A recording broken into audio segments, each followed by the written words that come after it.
Hi, folks. Hi, fans. This is Talkin' Baseball, Season 7, Episode 4. Yes, thank you for watching. Thank you for watching. We're being broadcast here from the Passio School in beautiful downtown Lunenburg. Our cast filmmaker is Joe McLaughlin, and our producer, Debbie Lincoln, that sit over here looking at us and making funny faces. What a job that is, looking at the two of us for hours on end. They put up with us for 7 seasons plus now.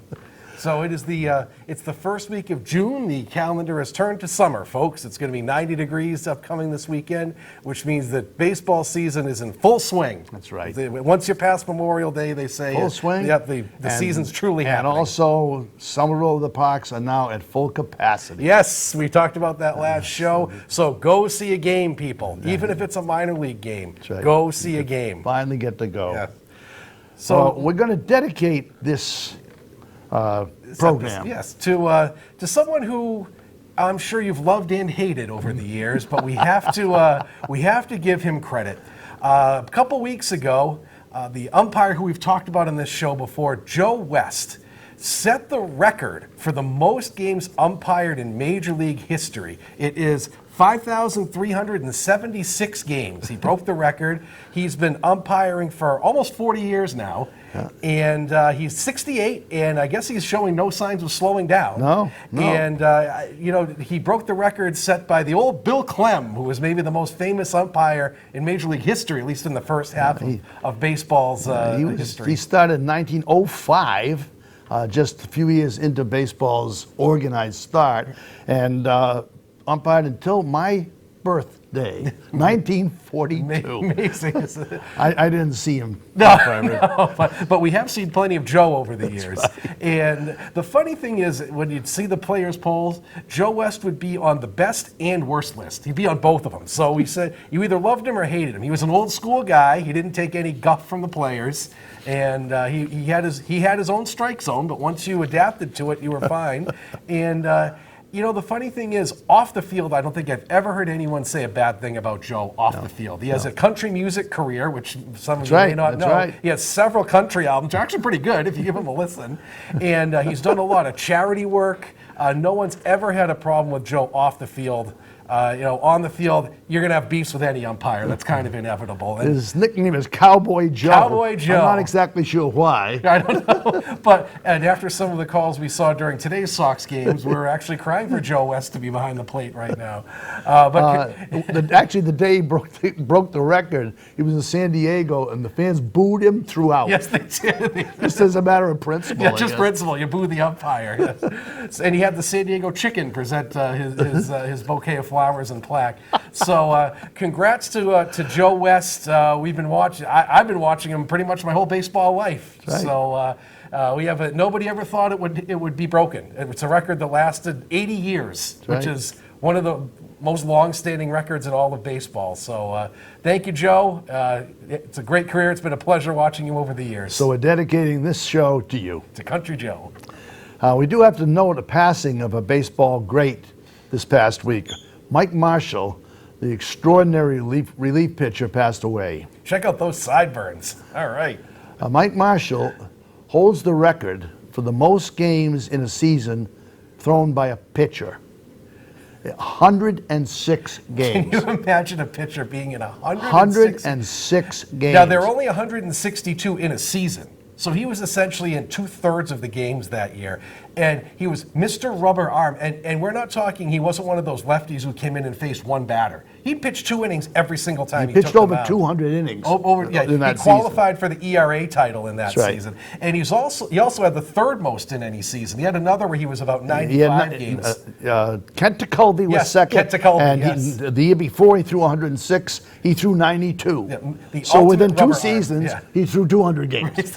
Mr. Go-To when you wanted to soak up the innings. And to think about that, the most recent one I remember, I think, didn't Mike Myers have about 85 before he was with the Sox? You're the Ken Jennings. No one's ever even come close in my lifetime to Mike Marshall. No. So sadly he passed, but we have some interesting facts about him, actually. Yeah, he won the Cy Young in 1974.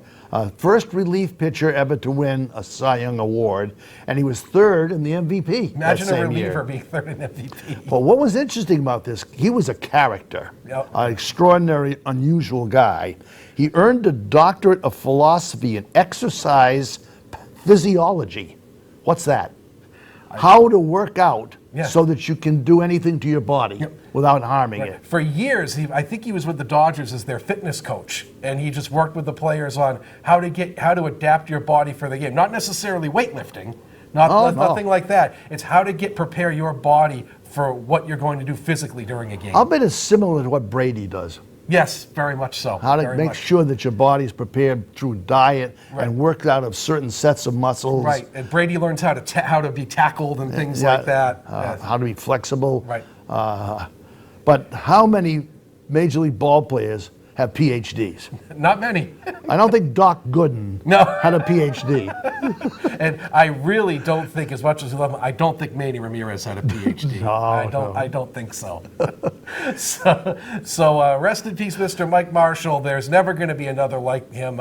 That's a record that's never going to be broken, I don't think. 106 games is just absolutely insane to think about in today's game. Fans, take a look at his record. Read something about that guy. He's a very unusual ball player. Yes. And he was with actually, I think he was one of the first big Expos, too. He was Yes, with he the was. Expos That's right. for a few That's right. years. That's and right. He was one of their first He big made superstars. his mark with the Dodgers. The Dodgers was when he won the Cy Young, right. yes. Well, we get occasional mail. Yes, we do. And thank you for writing to us. a lot of the mail comes in with suggestions of what we could talk about. And we got one this week from a Dr. David Simmons down in Wellesley, who is catching on to the spirit of the way we present our show. Right. It's sometimes tongue-in-cheek, occasionally sarcastic. Occasionally. How most. And sometimes a little bit off the wall. So if you remember our last show, we talked about equipment and the equipment wave of the future, about wearing gloves to extend across the field to the bases. You know, how you could essentially, it's not against the rules, you could put on a 50-foot glove and just reach out and touch second base. That's right. And you'd be safe. They have made no rules whatever about this glove. So our doctor friend here took it a step further than we took it last month, and we have to share with you his suggestion. I have to read this to you. Regarding your sliding mitt expose, here's a suggestion. A giant anteater's tongue is 2 feet long and can flick out of the critter's mouth at high speed in and out 150 times a minute. Plus, the critter's top speed is 30 miles an hour, faster than a human. Given your complete knowledge and understanding of the rules, why doesn't Talkin Baseball start a movement to inject it into the game? A designated base runner. It could even be a regular. On 4 legs, it would have a tight strike zone and would draw a lot of walks. Be a great fielder. The tongue is fast, mobile, and sticky. Talk about fan appeal, folks. Here's this year's MVP, Andy the Tongue Anteater. Fantastic suggestion. I love it. The DA, the designated anteater on the team. Now imagine this. You put an anteater in on first base, and he can just flick his tongue out and just go right to second base. In fact, he could probably latch onto the base with his tongue and just pull himself forward the whole rest of the way. And he has hardly anything to tag. Right, yeah, he's small. It's much thinner than an arm. And he'd be pretty cheap, too. You could probably just pay him in insects rather than $1 million. So I think that's a fantastic suggestion. And you have a built-in mascot, too. That's right. I mean, Andy the Anteater, he'll hang out with Wally in the outfield before and after games. I don't know about autographs. He can probably lick the paper for you or lick the ball or something. I don't know. So Dr. Simmons, thanks for the suggestion. Thank you. And keep these letters and cards and letters coming, as Lawrence Welk used to say. Yeah, and we know Chaim Bloom is always looking to take an edge. Mr. Bloom, think about Andy the Anteater for next year's team. Now, we've talked a lot in the past about unwritten rules in baseball. By unwritten rules, there are things, usually modes of conduct that you're supposed to observe so that you don't offend anyone.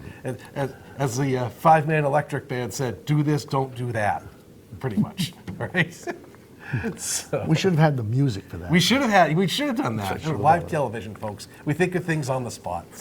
So I came across an article in the Globe, that had me practically on the floor laughing. outstanding. Talk about sarcasm, but sarcasm with a point to it. Yes.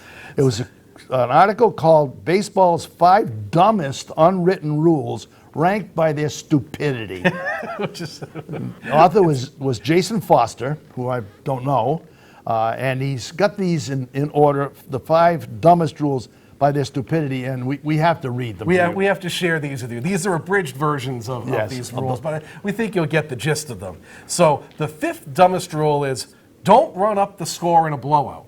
Well, by definition, a blowout, you're already running up the score. So let's get that right out of the way. What that suggests is you don't want to score too many runs because that's going to embarrass the other team. If it's 18-1, you don't want to make it 19-1. No, because for that's just uncalled for right there. Let's see what he has to say about that. So there's no mercy rule in the big leagues. They play for 27 outs no matter what, or 21 if it's a doubleheader. Yet there's supposedly a point, we don't know, at which one team, when by leading a lot, whatever that means, should be expected to show mercy to the losing team. Because, well, losing by a lot, whatever that means, it's embarrassing. And if there's one thing baseball has no room for, it's hurt feelings. Physical pain? Sure. No hurt feelings, though. The argument is that trying to run up the score or pad personal stats during a blowout is a selfish approach to the game. And as we all know, baseball players who average a $4 million a year salary have always been nothing if not selfless. Getting on base by any legal method at any point in the game is fine. Never stop trying to win. Well, I'll just leave this right here. I can remember one time we went to a game and the Red Sox scored 10 runs with the first 10 batters. Yeah, and finally won the game against, I believe it was Miami. It was. Something like 24-3. Yes. And was it McNamara? Was the manager? No, it was McKeon. McKeon. Jack McKeon, yeah. No, the one for that was Grady Little. Grady Little. That was Grady Little. Went over to their dugout and apologized for beating them. And the next day, they crushed us. The next day, Miami came back I said, can you won. believe he apologized? Yeah, sorry we beat up your bad pitching staff. Okay, here's one you hear all the time. In fact, I know people that won't even move their seat or go to the refrigerator during a no-hitter. Don't bunt to break up a no-hitter. Don't bunt. When a guy's throwing a no-hitter, you should try to help him out. Okay, that's an extreme interpretation of this rule, but it's pretty close. The idea is that a hitter should swing his way on base because for some reason a bunt is cheap and illegitimate. But batters are paid to get on base, whatever it takes. Their job is not to approach plate appearances with reverence for a no-hitter. That kind of surprise is uncalled for. It's deception. Right. Oh, no, deceiving. If a pitcher doesn't like a guy bunting to break up a no-hitter, that pitcher should throw pitches that are hard to bunt. And what if it makes the pitch easier to hit? Or what if it truly they aren't strikes and he walks? Oh, no. It's almost like throwing a no-hitter should be hard. Oh, yeah. Hard. Oh, wow. Oh, jeez. If it's okay to lay down a bunt in the first inning when your team has no hits, it's okay to lay one down in the ninth inning when the team has no hits. There you go. Tell Jerry Remy that bunts are illegitimate hits sometime. Seriously. Well, and you know that actually happened. Was it last year or the year before? The Dodgers were ahead 13-0 in like the 5th inning, and somebody laid down a bunt, and Kershaw flipped his lid. By the way, the final of the game was 14-11. The Dodgers almost blew the game. So don't tell me about this no bunt nonsense. It's your job to get on base as a hitter. So, because making a no-hitter is easy, is what a hitter's supposed to do. Yeah. I can remember when Pete Rose's batting streak was broken at 44. Oh, right. The pitchers that he criticized the pitchers from the Braves because they tried to get him out. Isn't that your job to get them out? What? Get the guy out? Okay. So number 3. Here we go, and this is very relevant to the way things are right now. Don't show up the other team. Kind of ties into the other ones. One of the 2 rules on this list that is 100% subjective and is centered around an idea that doesn't really exist. It's also the rule that is violated the most. It usually happens one of 2 ways. A guy hits a homer or gets some other big hit, and he flips his bat or reacts with too much enthusiasm, at least according to the other team's enthusiasm measuring instruments. I think they actually have an instrument in the dugout that measures enthusiasm. Or a guy hits a homer and takes too long to watch it, takes too long to round the bases, or says something to the other team on his way home. The claim is that it amounts to taunting, which of course it isn't, and we all know what taunting is. Again, though, what's the big deal? Are pitchers really in such a fragile emotional state? Other sports are much more tolerant of big celebratory moments, and we talked about this before. Think of a monster duck in the NBA when they all go after they dunk, or the touchdown celebrations in the NFL when they do elaborate dances and things like that. Or best of all, the goal celebration in the NHL, with the Bruins are in the playoffs right now. Oh, they pile on the guy, give him a big hug, and he gives fist bumps all the way down the bench and everything. Big pile on top of every goal. Yeah. So if the other sports are doing this, what's the difference? Spontaneous joy is part of the game. Oh, but baseball is a game where outside of a walk-off win and winning in the postseason, joy must be suppressed out of respect for the pitcher or other team. A joyous reaction to a big hit is, shockingly, not about the pitcher. In 99.999% of the cases, it's, hey, I hit a ball a long way. Cool. And the other 1/1,000,000% of the time is, I'm picking on you because your pitch got hit a long way. Pitchers, everyone who saw the home run already knows the batter got the better of you. It wasn't suddenly revealed when he flipped his bat or watched the homer sail into the stands. Don't like batters embarrassing you after they hit home runs? And this is my solution all along. 1, make better pitches. 2, get over it.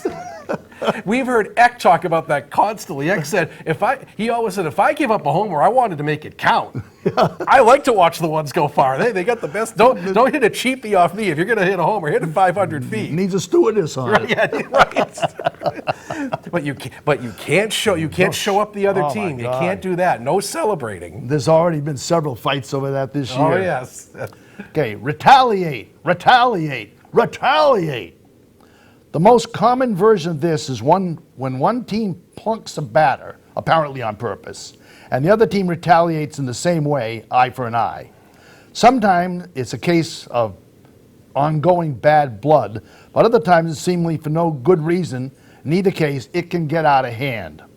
It also happens when your player hits too well. Yes, it's wrong to do your job to the best of your ability at all times. Well, so the rule calls. Yes, right. As they say, a team hits back-to-back homers, then the pitcher hits the next batter to say enough is enough. Or say you're Ronald Acuna and you've hit a home run in 5 straight games as a rookie. Marlins pitcher Jose Urena thinks you're getting too big for your britches. Obviously, this is ridiculously stupid. Yes. Rather than make better pitches to avoid the embarrassment, the solution is to cause physical pain to the other players for doing their jobs too well. Makes sense. Just stop. This false machismo is ridiculous. The best retaliation is to win. Yes. If a guy's hit a homer in 5 straight games, get him out. Isn't that the best solution?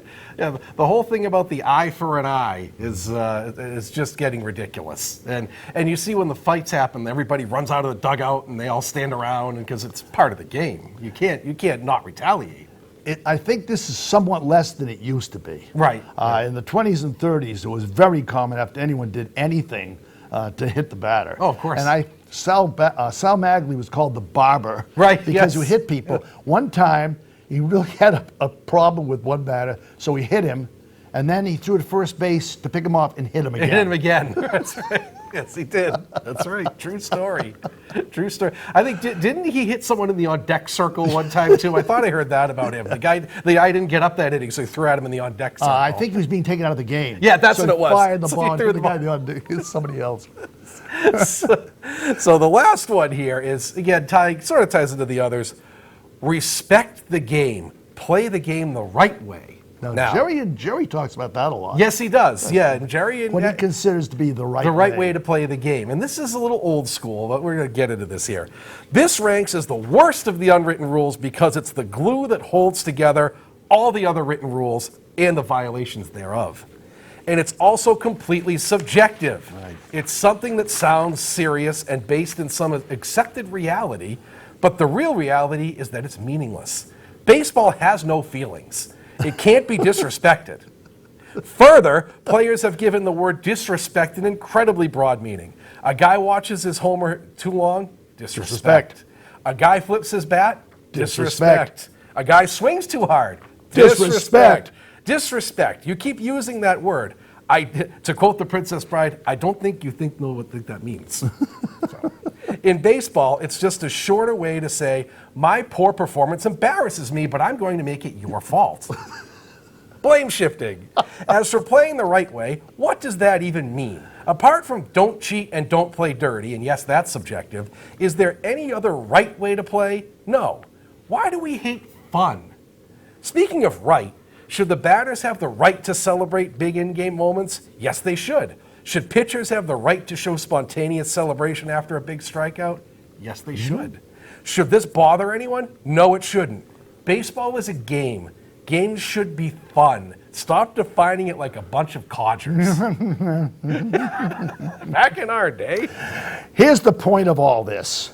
These rules are not really about maintaining the nature of baseball or protecting the integrity of the game. They're about, 1, punishing players for spontaneous reaction to joyous moments that stem from an opponent's mistake, and 2, punishing players for playing hard on every play, no matter the score, no matter the situation. So please, flip your bat, pimp your homer, score as many damn runs as you can, express your joy for all to see, because here's a little secret. Most fans love it. Yes, they do. At least when their team's doing it. Yes. When it's the other team, well, we all need to learn to get over it. Yeah, we do. As for the players and other keepers of the code, lighten up. Baseball is a game. Why not maximize the fun? 100% dead on, if you ask me. This, as much as we talk about this, and as much as we talk about it's a business, it's supposed to be fun to watch. It's supposed to be entertaining. And you know what? If a guy hits a ball 500 feet and wants to flip his bat and do this as he's running around the bases, good. Let him.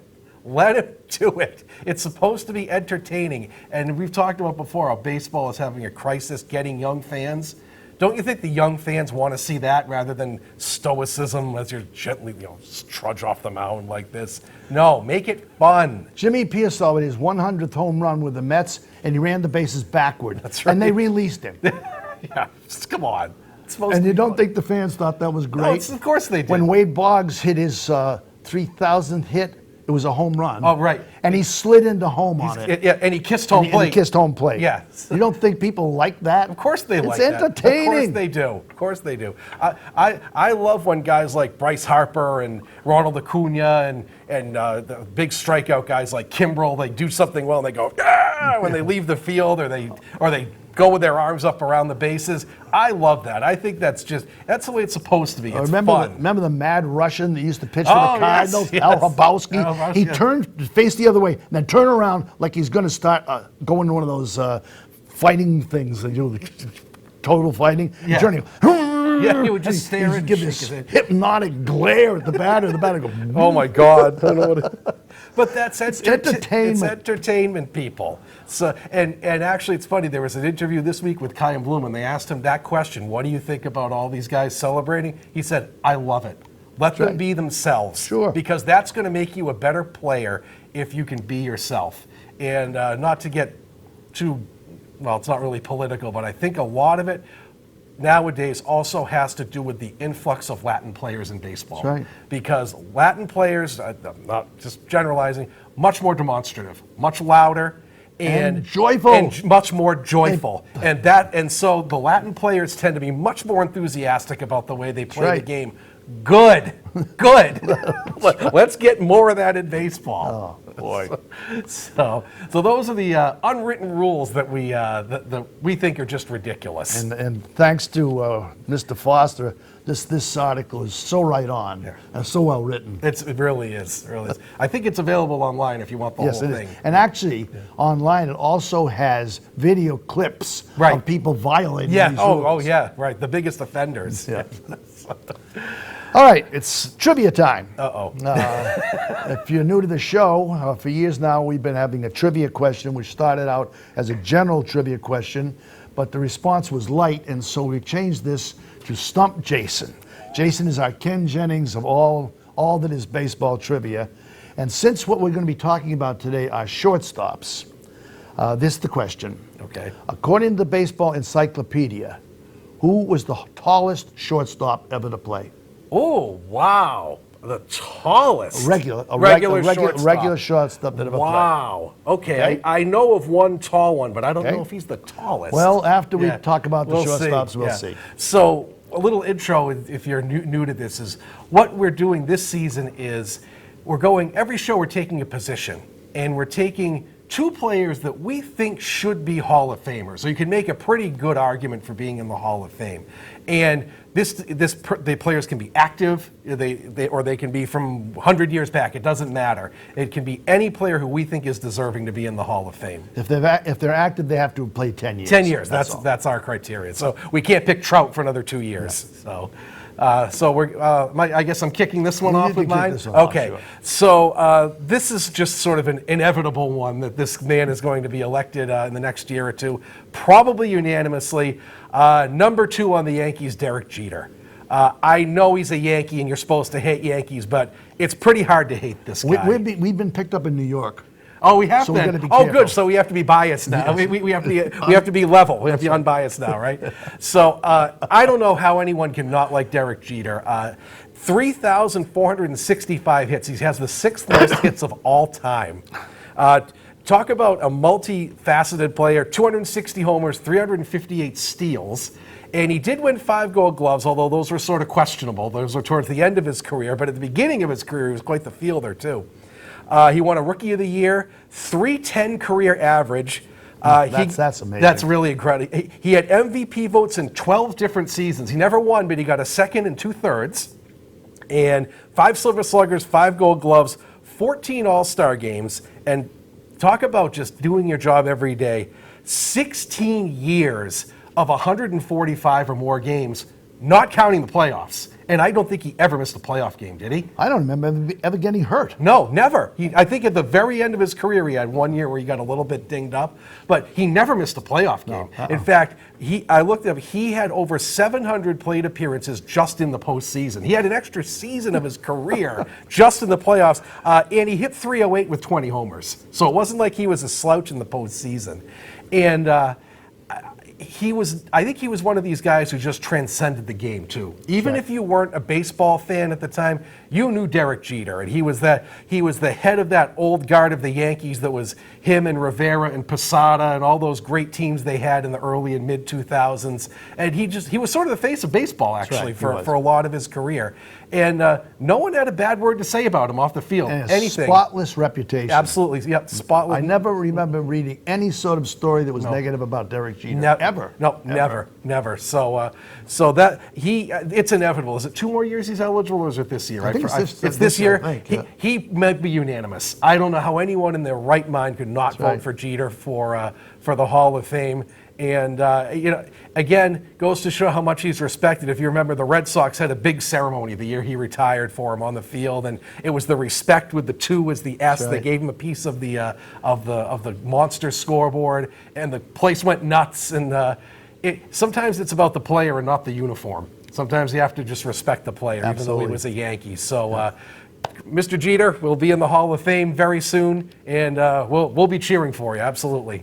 I have to slip in a little personal story about Derek Jeter. Oh, yeah, that's right. I had a collection of Red Sox yearbooks from the time they began in 1950. I also had one of the Yankees, which was from 1950 to the present. As it says in The Godfather, you have to keep your enemies close. Yes. But it was a pretty valuable collection because the yearbooks back in the 50s didn't sell very well, and it was the Mantle Maris years. And I decided they were taking too much room up in my den, and my college roommate was from Manhattan, so I sent him the entire collection. His wife decided it wasn't going to match their living room, and so he called the Yankees publicity department, which he had a friend, and asked if they would like a collection of Yankee yearbooks. And they said, certainly. Well, what do you want for them? They said, we just want to go to a game. Yeah. So we met him in New York, my wife and I, and my roommate and his son. And we went to a game, and it got rained out. And so the next game, we got a chance to see the game. Jeter had 2,998 hits. David Price is pitching for the Rays. First time up, single through the middle. 2,999. Fans going nuts. I got my camera out. pitch comes in from Price in his second at bat. He wheels it into the stands for a home run, and I got a picture of it. I felt guilty, or my wife and I felt guilty all day because we had 2 seats to a classic Jeter game, and 2 New York fans couldn't go. I felt bad for them because I didn't give a damn. But how cool was that to witness the 3,000th? It's the only Yankee game I'd seen in 10, 15 years. Yeah, amazing that it was that one game. It's so strange. So that's why you go to a game, people. That's right. You never know what's going to happen at a Exactly. game. So you have a very good pick here. It's someone I'm sure Red Sox fans know. It's very similar to the one I had last show. My pick is David Concepcion. Great pick. He was, again, a Mr. Consistency and played his entire career with one team. As did Jeter. We have 2 of them today. That's right. 19 years with Cincinnati. Just totally consistent. He had 2,326 hits. He wasn't a slugger, 101 homers, and he wasn't a high average, 267, but he did steal 321 bases. And most important thing about this guy, he was part of the Big Red Machine, arguably one of the best teams in baseball history. Pete Rose and Tony Perez and George Foster and Johnny Bench. He remained on the Hall of Fame ballot for all 15 years, but never received more than 16%. But he was in 9 All-Star games, 5 Gold Gloves, 2 Silver Sluggers, and he was a member of the Cincinnati Reds team that beat the Red Sox in 1975, 4 games to 3. Yes, he is. And the only good thing I got to say is he only went 5 for 30. So he struggled in the series. That's the only knock on him. Great pick, though. Like you said, Mr. Consistency, year in, year out, just showed up, did his job. Like Jeter, super durable. I don't ever remember him being hurt for an extended amount of time. He was Mr. Reliable. Just send him out there every day. Fabulous fielder. The Reds had no holes in that lineup. Oh, nothing at all. And Nothing. I think 5 of them in the Hall of Fame. Oh, yeah, right. Oh, Rose. And Rose, but he should be. He should be. Oh, yeah, you run down that 74-75 Reds team, it's absurd, that lineup they had. But he was sort of the glue, the middle infield glue on that team. He definitely should be in. 100% agree with you. Right, okay. So those are our 2 shortstops. Next month we'll take on third baseman. take on third baseman. Okay. I think we already have a couple ideas, but we'll let you know then. Okay, so once we've done this, it's time for the answer to our trivia question, which was, according to the Baseball Encyclopedia, who is the tallest shortstop to regularly play at that position? Oh, boy. I know he was tall. I don't know if he was the tallest. Is it Cal Ripken? Jesus. I was can't Cal stop you. It was Cal Ripken. Cal was. Ripken. Cal Ripken was 6'4". Right, and I remember at the time nobody thought he would be a shortstop because he was too big. I remember that. I give up. It was, yeah.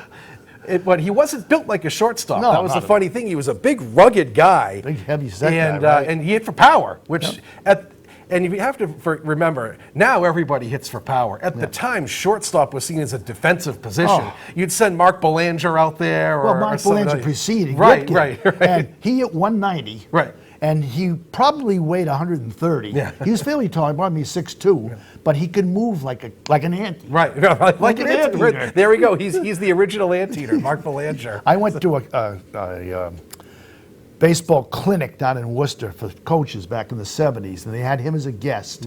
And he would say, "You move like this." And it was like you couldn't see him move. Right. He's like Cool Papa Bell, Right, jumping right, in the bed. right, He just incredible reflex, just cat-like to move around. And he had a phenomenal throwing arm. He usually batted ninth. Right. But this guy was a big, heavy-set guy that could move just as well. And talk about the face of baseball. Oh, absolutely. Mr. Durable. He still Mr. Consistency. is. He's Sure. still considered. Sure is. We between Jeter and Ripken, we've got 2 of the greatest ball players of Oh, all time. absolutely. Of all time. And Ripken sort of set the precedent for Jeter and A-Rod and Nomar and offensively geared shortstops. Prior to Ripken's career, that was not thought of as an offensive position at all. No. You had Ozzie Smith who would hit 260 and give good defense, and it wasn't a power position. That's right. Now you have shortstop. Xander Bogaerts hits cleanup for the Sox. That never would have happened before Ripken. Whole different scene.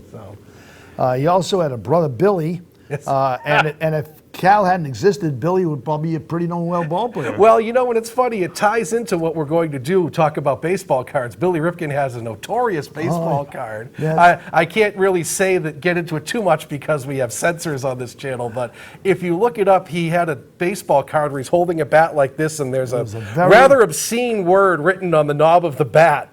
That's what he's most famous for. And of course, it's become an enormous collector's item. Of course it has. I have 6.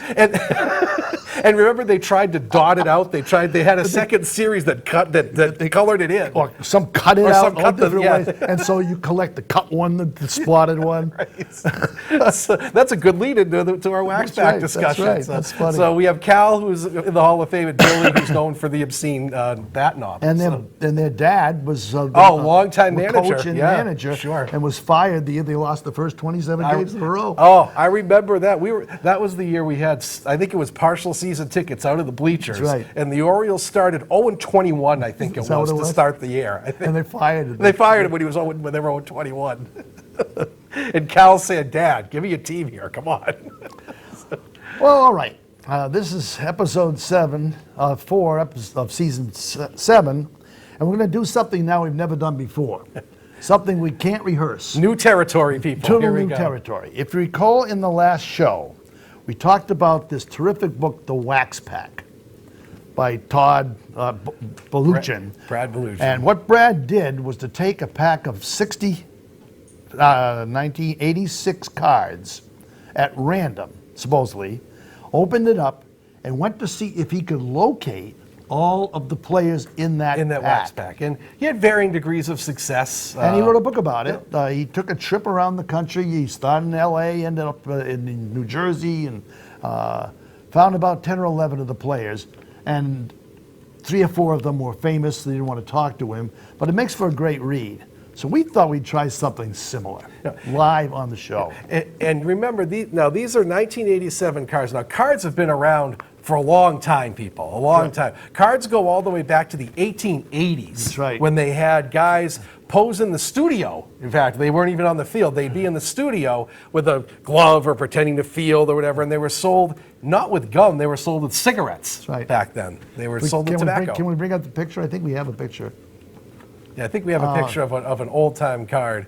And they were not seen as collector's items then, as we've talked about. It was there we go. That's a good one right there. Perfect example of a card from the 1880s. If you look in the background, there's just a drop cloth behind him. Right. He's not on a field. Right. And he's standing as though he's getting ready to field without a glove. Without a glove. But does that ball player look ready for action? That picture is 150 years old. So that's how long cards have been around. How long cards have been around. Right. And they were sold either with tobacco or something called cabinet cards. Right. You just buy them and set them on a cabinet. They were large, fairly expensive, and tremendous collector's items now. Right, yep. If you go to the Hall of Fame, they have the T206 Honus Wagner card. It has its own case in the Hall of Fame. We may do a segment of the show on card collecting sooner or later. Right. But what we wanted to do today was see if we could emulate the Wax Pack book by taking an unopened box of 1987 Topps cards. Yes, we have them here, folks. Unopened. Unopened box. 35 years old, unopened. And what we intend to do, 40 cents a pack, they're about $4 a pack now. Yeah. And take a random one of these packs. Oh, I don't want to know what the gum looks like in this thing. Okay.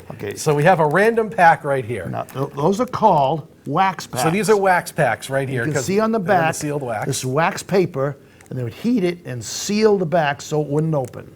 So this has been sitting in this box for 35 years, waiting to be opened. Oh, it kind of smells like gum, actually, now that you opened it. I can smell the gum. I'm not going to try it. This may be dangerous. Yeah, we may have little aliens spring out at us here. So what we intend to do is to open this pack and take it a card at a time and see if we can recognize or say something about each player. See who we know in this pack. So this is totally unrehearsed, everyone. Let's see if it actually opens, first of all. Let's see. Oh, here we go. Yeah, it's a seat. All right, you unfold it. And unfold it. Here we go. Unfold it. We're going to do it back. We're going to do it. Oh, the gum. The gum is stuck to the card. Oh, it's stuck to the card. We may have to. We got it. Here it is. I'm not chewing that. There is baseball gum, 35 years old. All right. Anybody wants it? Send us a letter.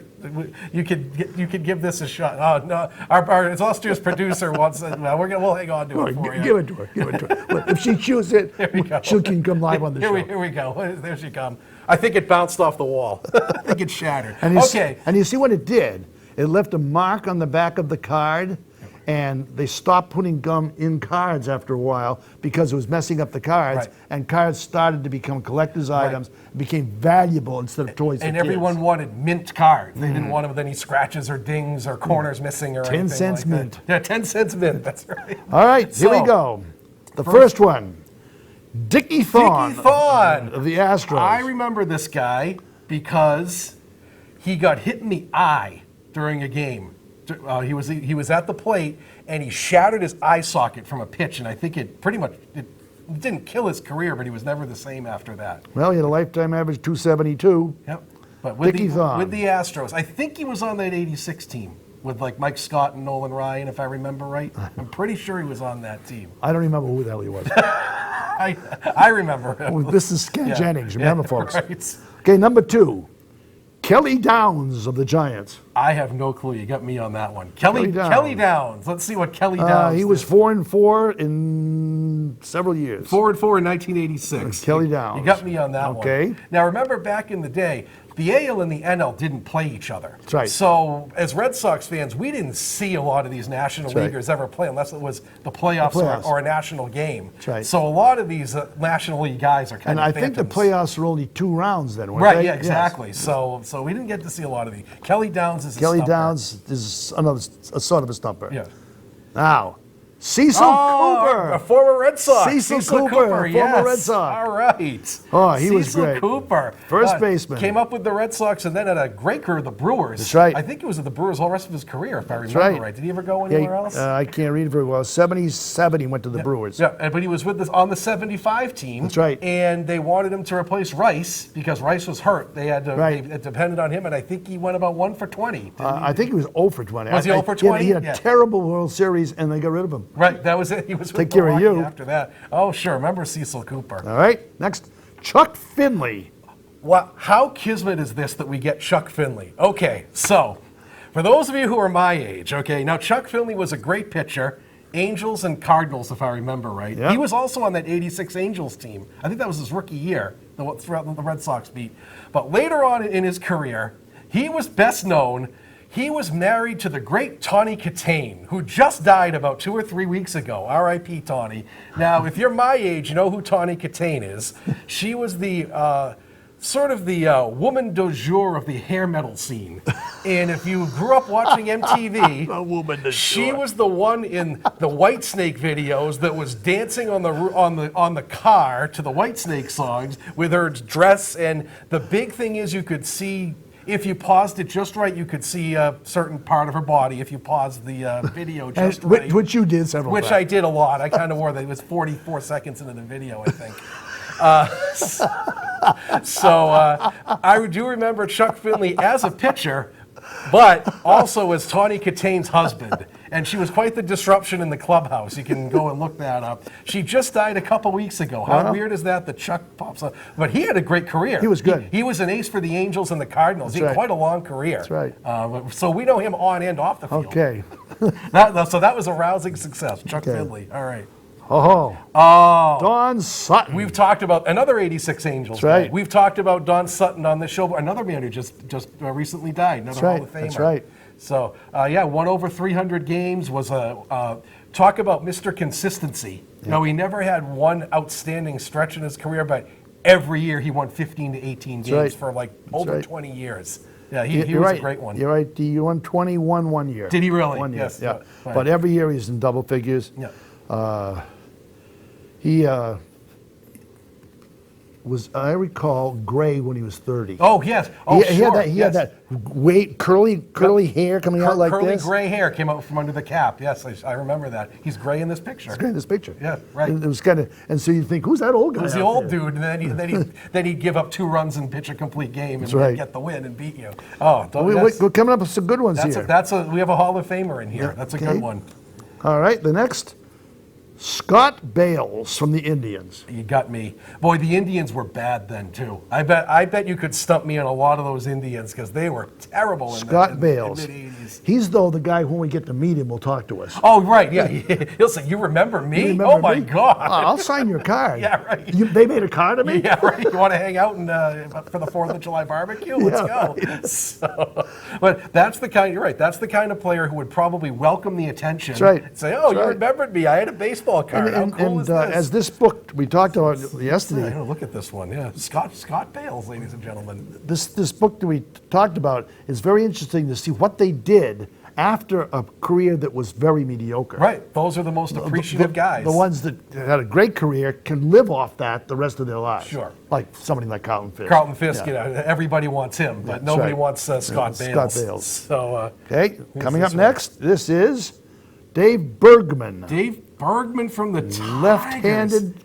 wasn't he? I think he was on the '84 team, wasn't he? Yes. The team that the Yes. Tigers won the series. Yes, he I was. vaguely remember him. Yes, he was. He was a second-string catcher. Okay. Yes. All right. So we know who that is. Dave Bergman. All right. So I remember Dave Bergman. Number 700, that's interesting. Well, for some reason, Topps cards, which we have here, had 792 cards in the set. Yeah. We've never been able to figure out why that random number. I don't think know. it's the number they can fit in the sheet. Oh, is that what it is? That's how it That's worked. why it's 792. That's how they worked. Because every other set, Donruss, Fleer, they had 500 or some even number. Topps was 792.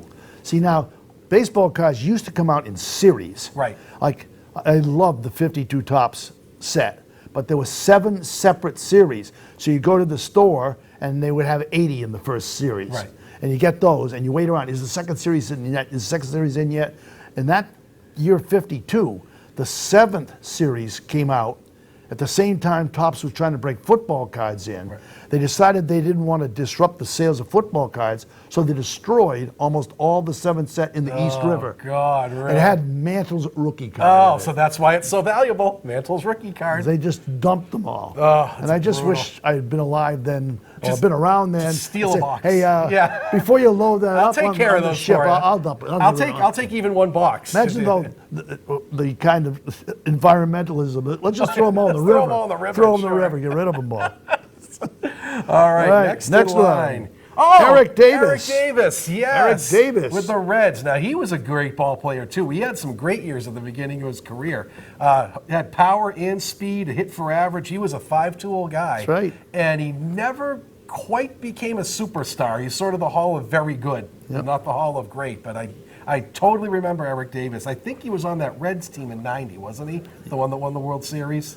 I think so. I'm pretty sure he was still with them. These that year. cards only go to 87. They only go to 86. That's 87. We won't so- go to 11. But I'm pretty So- sure he was on that team. Now, he was a good ball player. I liked him a Whoa! lot. Now in the middle of the pack, Oh, yes, we have a Spring Fever Baseball. Oh. Win a trip for 4 to the 88 spring training camp of the team of your choice. All right. No purchase necessary. All right, well, we should send that in. Special offer set doesn't say when it expires. No, there's no expiration No. date. No, we can retroactively get Oh, it. All right. Let's see. I don't think the guys on the 88 teams are going to be doing very well this year. If we go see them at camp, I think that might be kind But of see a this, tough draw. even like an advertisement for baseball within a pack of cards. Because, as we say, it's a business, a people. business, that's It right. Gets you to buy more cards. And they get all kinds of little kids to fill out the little dotted things and send I them want in. to see Roger Clemens at spring training, and I'll send it in. Hey, that's what you do. And of course, they never announce the winners. No one ever won. They never announced it, and it was certainly never anyone we knew. But they made up 1 million of these cards. Yes, they sure did. All right, the next one, Roger McDowell. 86 Mets. I remember this guy, Roger McDowell, relief pitcher, and he was he was sort of an old school. He wasn't a closer. He was sort of a 2 or 3 inning guy. You'd bring him into the 6th or 7th and get him into the 8th inning. Yep. I remember Roger McDowell. Good. He was the guy in Game 7, if you remember. They knocked out, was it Ojeda they knocked out in Game 7? And he came in, and I think he shut the Sox out Right. for 4 innings in Right. the middle innings. And that was how the Mets came back. I remember him very well. Okay, we're going to have to move along a little quick. There were Yeah. 17 cards So in there this were a lot thing. of cards in this. So, Jay Tibbs, Jay Tibbs from So- the Expos. Yeah, okay, we're going to be visiting you, Jay. Dan What? Billadello. Another Expo, Dan Billardello. Nope. Okay. Nope. Aces on Now, that one. Ron Washington. Oh, I remember Ron Washington. Yes. Twins guy. Yep. Yes. This is a fast infielder, if I remember. He was an Yep. outfielder, but I remember he had some speed. Randy Myers with the Mets. Randy Myers, I think, is in the top 10 all-time in saves now, isn't he? He had quite a I good think so. career as a closer. I think so. Yeah, he was with a bunch of teams, too. I Yep. remember he had a couple 50-save seasons. This had to be his rookie year. He was very young. He must have been just starting out then. 'Cause he was Mets' second year with the Mets. Yes. Yeah, Yep. 2 years in. Okay. So. Omar Moreno. Oh, I remember Omar Moreno. He was with the Pirates, wasn't he? Wasn't he on the team that in the 70s that won the series? I think he was on that Pirates team, wasn't he? Yep. I remember Omar Moreno. Okay. And then the last three we have are quite. Oh, look at this! All right. Fred Lynn. Freddie Lynn. Freddie yes. Lynn. What a jackpot pack This is a great pack we got here. Oh, Fred Lynn, one of the all-time Red Sox favorites. I root for the uniforms, but this was one guy I rooted for because Absolutely. They called him Beach. Right. Because he was so cool, was. this guy. He He was. was handsome, he was graceful, he could hit the hell out of the ball. He was never involved in any kind of controversy at all. And the fact they let him go to the Angels, he says himself, is the reason his career wasn't all of it. 100% agree. He was the Jackie Bradley Jr. of the day. At that time, just a graceful center fielder, never missed a play, and always super tan too. That's why Talkin to the beach. He was a California guy, always looked tan and ready to go. But he was a phenomenal player in his prime. That's and right. Injuries prevented him from a Hall of Fame career. And one of the great games, the sixth game of the 75 playoffs, when he hit the 3-run homer, and then he ran into the unpadded wall. That's right. He got and almost knocked everybody himself thought out. he was dead. And he went out. Right. I remember him saying, "I'm okay. I'm okay." Okay. And he still appears at Fenway, and he looks like he could play now. That's right. If you He looks- noticed him, he he looks great. He's incredible. But he's in the celebrity box up there every once in a while, and they show him, and he waves. And I think they've had him in the booth a couple times too. As Mel Brooks would say, some men are beautiful. Fred Lynn was very beautiful. Very beautiful. Yes. Yes. Great pick. And now, All right. Wade Another Hall of Boggs. Famer, Wade Can you Boggs. imagine that? Oh, jackpot. This is back here. unbelievable. All right. Wade Boggs. Now, we've talked about Boggs on this show all the time. All right. What a great pack this is. And the only reason he was down at Pawtucket way longer than he should have been, but they had somebody blocking him. Carney Lansford Carney was blocking Lansford him, was who was a blocking good him. player, by the way. Excellent Yeah, player. yeah. And Carney Lansford got hurt about early June, and they finally brought Boggs up, and he proceeded to have one of the most remarkable careers to hit ever. Right. Ever. And I think he was, as crazy as it sounds when you look at his numbers, I think he was underappreciated then because people didn't value walks the way they do now. The walk then was so, okay, he can walk a lot. Now it's seen as, with on base percentage and OPS, people really value walks. He was an incredible person. Single, double walk, almost every at bat. Never struck out, never popped up. He went like a whole season without I was just going to popping say, up. Yeah. he went an entire season without fouling out. Yeah, that's pretty amazing. Ever. Never fouled out. And he would just stand up there and just slap foul balls. Yep. Foul Oh, balls. yep. He gave away more souvenirs than any Red Sox did. ever. And you'd think you'd have him at 2 strikes, and then he'd just slap the ball to the opposite field and get his single or double off the wall. And as a lefty, he used the wall so well. So sure did. And I know some people don't like him because he went to the Yankees. Well, guess what? The Red Sox had no interest in re-signing him. So what do you expect the guy to do? He's got to make a living. The Yankees gave him a good contract. I'd sign it too. That's right. What the heck? You got to make a living, people. He never tried to hit the long ball, but one season, I think he hit 24. He had 24 one 24 year. one Yep. year, just, As he did it. He was phenomenal. Yep, he was great. And we did go to the Yankees. I remember when the Yankees won the World Series, he was riding a horse. Yeah, on that's the right. He was field. on horseback But, celebrating it. he came up fairly late. I think he's 24 or 5 Yes, when he was. started. Yeah, imagine if he'd started younger. how But many he hits ended he'd up have. with 3,000 hits. And his numbers, the 26 is retired out in the right field facade. And just a couple of years ago, they had a big ceremony for him. So, Okay. So Wade. So the last one I saved for last since I saw it, Oh my God. Bip Roberts. Now, This is too funny. if you remember back in the day, Funny. if you were a baseball fan back in the day, ESPN used to do ads for games, okay? And if you remember this one, Bip Roberts got all excited because he had the price guide in the dugout. And he said, "Whoa, my card is worth, I think it was $1,000. And one of his, I don't even remember who, it was one of his teammates in the ad, looked and said, Bip, that's Robin Roberts. So it's 10 cents. And then his response was, but it's 15 cents mint. Yeah, 10 cents mint. It's a 10 cents mint. 10 cents mint. They made a whole joke out of like this a guy's card. season-long ad. Because it wasn't Robin Roberts, who was, of course, was a Hall of Famer and has pitched for the Phillies for so long, and he was reading the price guide wrong. and he's all excited. Yes, I'm worth $1,000. No, it's worth 5 cents, but it's 10 cents mint. I think you can still see the ad on YouTube. Yeah, 10 cents. I can't believe this card came up in And this. talk about just having the game should be fun. Talk about having a sense of humor about yourself and your career, that you could be the 10-cent ball player. So I think, frankly, that our pack is better than the book. I think that was a great Some pack. great people in there and great stories. And I think they're all alive as far as I know. I mean, some of the Phantoms might not be with us anymore, but I don't, because remember one player was deceased That's right, he went that to he try went to to see. find. All these guys are still, so maybe we'll try to contact Scott Bales or Dan Billardello and see if we can get them on the There is a show. book, Gordon told me there is a book that lists the addresses of all the ball players. Oh, maybe we can find There's something. also in the list the address of celebrities, period. Right, okay. That you have to go through some source to Well, get we'll it. try for Kelly Downs on one of our future But I would shows. say of these shows, we could certainly get to see Bip. Oh, Bip Roberts would be a And fantastic guest. we'd have his card That's mint. the 10-cent card. So mint. we give him 20 cents for fresh, it. fresh out of the pack. And it's then mint. probably, let's see, Randy Myers maybe, Ron Washington. Dan Billardello, Billardello, for Jay sure. Tibbs. Jay Tibbs, yeah. Dickie, no, he was good. Scott Bales, Bales. Kelly Downs. Dave Bergman, maybe. Yeah. Only a few. Only So a we few could. are sort of. So instead of having to see 15, we only got to see 6. All right, sounds good. We'll try to track down some of these players for you. That'd be And great. if we do, maybe we can get them to. Yeah, Dan Billardello, our door is open if you want That's to right. come on that's the right. show. So, And if any of you still want to get a shot at this, Yeah.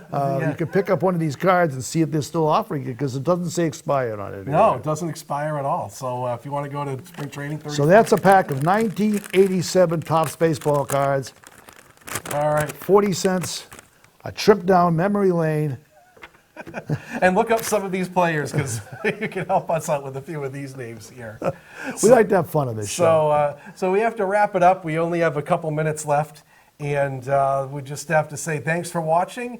And really quickly, we don't like to talk about current Red Sox stuff, but currently the Red Sox are in second place and Right. exceeding everyone's expectations. I think they're right. Tampa Bay just went on a 17-1 run. Well, that happens. Okay, you're right. not going to stay in first place when that happens. It's June and they're ahead of the Yankees, and that's all. That's what counts. all June that ahead of the matters. Yankees. And the park is finally full. Yes, so That's go see finally. a game, people. Go see a game. Capacity is back to full. I think the tickets are fairly cheap now because they're trying to sell out the place. Yeah, so. you can get them from 2 or 3 sources. Right, at face value, As long as you go Monday, Tuesday, Wednesday nights. Right, yes. You can get them less than face value. Sure. Forget the weekends. Forget the Yankees. Forget the Yankees.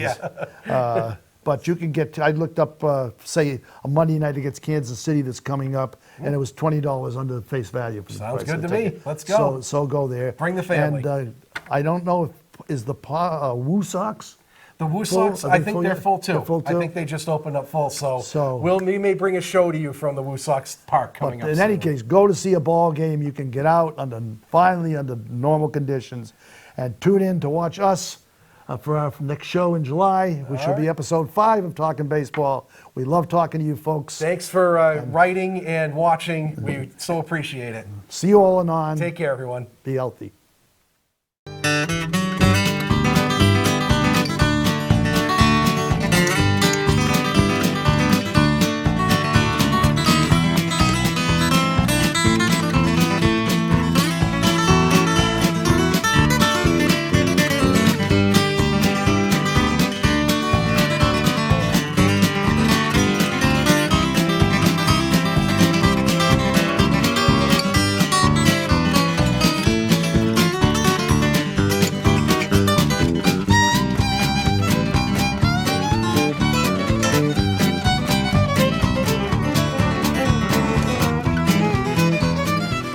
Thank you for watching another outstanding program provided to you by Lunenburg Public Access. We're here to serve the community. Lunenburg Public Access is always looking for volunteers to help record town events, high school sports, and town meetings. Please consider helping us out today. To contact us, you can call 617-763-3018 or email us at lunenburgaccess@gmail.com. Thank you.